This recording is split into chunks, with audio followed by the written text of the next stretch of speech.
Hey there, everyone. Go figure. It's funny because earlier I came out to make a video and there was a whole bunch of noise going on, and I thought maybe I should make it inside. And I thought, no, I can get away with a 15-minute video or so, without issues. And I did, but there was some background noise. I just kind of ignore it.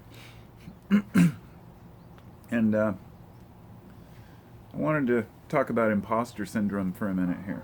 And if you're asking what that is, I guess I'll define it. It's the belief that we're not worthy of our own achievements. And it's extremely common. I mean, I don't think the people I've talked to about it, once they acknowledge what it is, and they're like, oh, yeah, I know what you mean. But it's not something most people think about. It's experienced with all different types of people who have really high paying jobs get it often, I guess, because they think, well, somebody else is more qualified for this, or people in sports, things like that.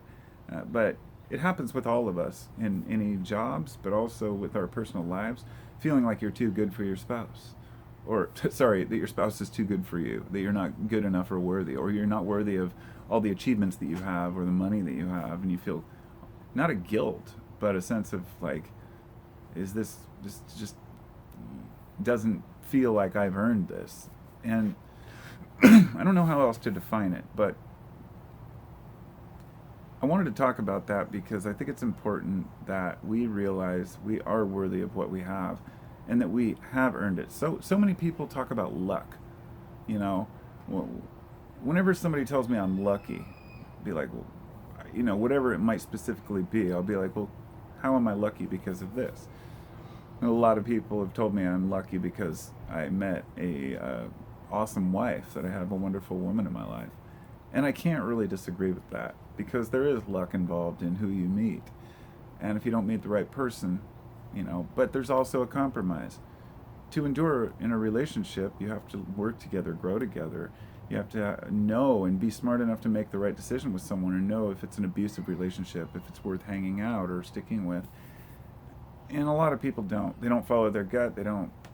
And they also don't treat the person with respect, or they're not treated with respect. So I'm partially lucky in that sense, but also have worked towards it. And I feel the same thing is good. It's the same for anything. Your job, you might have had luck. You might have met somebody, but you don't just keep a job just because you know somebody, unless you're in government, right?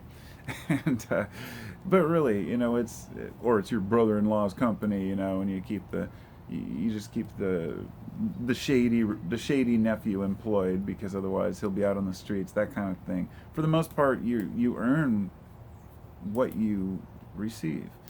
And there's the brains are brawn factor. You can make more doing less, of course. And then there's other people who make really smart investments, in stocks and whatnot, and they say become millionaires, and a person call them lucky. Sometimes that is luck, but it can also be strategic. And the whole idea is to recognize wherever we're at is likely because it's where we chose to be subconsciously, not in some previous life, or it's karma for some past thing that we did or didn't do, but really it's direct karma for this life, the decisions we've made in this life. That's what karma is. You're at where you're at because of the decisions you've made. And there are a lot of subtle sub choices that we make that within these choices that kind of determine our life path. We can make the wrong choice and screw ourselves over, and we can also make the wrong choice that ends up being the best thing ever. But when we get right down to it, sometimes we sit and we look at our achievements and think, there's another side to this. Let's say besides thinking you're not worthy, because I've already processed this over when I learn about something, I try to process it. If I find out about a psychological conundrum or issue that people have or a lot of people share, then I look in myself, look within, and I try to conquer that. So I did that with and I said I am worthy, because that's part of loving yourself. You have to feel like you're worthy of what you have, whether it's physical or material or non-material. But these are the little lessons that I know are hard to overcome for a lot of people. you've got to let these things, you've got to get it off your chest, because there's a little bit of guilt that comes with it. Like feeling that maybe if we're too happy and we're, it's almost, it's like meeting people, okay? I have had loss in my life. I lost my father when I was a teenager, and it was hurt. It was painful. It hurt. But because of that, I built a resistance to making new friends for quite a while, and I didn't realize it until retrospect in recent years. And I thought about the fact that, I overcame that by being conscious of it, being aware. The number one thing is to be mindful. And this goes for all of our different emotions and things we go through, is to consistently self-analyze and self-criticize, but not to the point where your critique breaks your own spirit. Because nobody can cause us as much pain as we can cause ourselves. And that's a fact. Physical pain subsides at a point. Your endorphins you're just burnt out. Sure, you can be tortured to death, but beyond that, a person can sit there and call you every name in the book and pick you apart. It's even more painful if it's somebody you know and love, and they try to use the things they know about you against you. So you could sit there and take that for an hour and feel so crappy and beat down. But how you respond determines who's going to walk away feeling shitty. How you respond and how you think about it. Mental alchemy, it's always turning fucking lead into gold, and having that perspective that I'm going to walk away with this, A, knowing maybe just not to even deal with this person anymore, or if it's someone you have to deal with, B, maybe approaching things differently. But how you answer that question, whatever it might be, or that insult, determines that. If you just go right and tear into them and call them names and you fall, sink to their level, you'll walk away feeling shitty, and they'll feel like they got you. The fact of saying nothing is the best sometimes. It's hard because we want to respond, but by questioning someone's intentions and leaving it at that, you've planted the seed and they're forced to think about it. And I bring that example in because most people feel like they're unworthy because others tell them they are.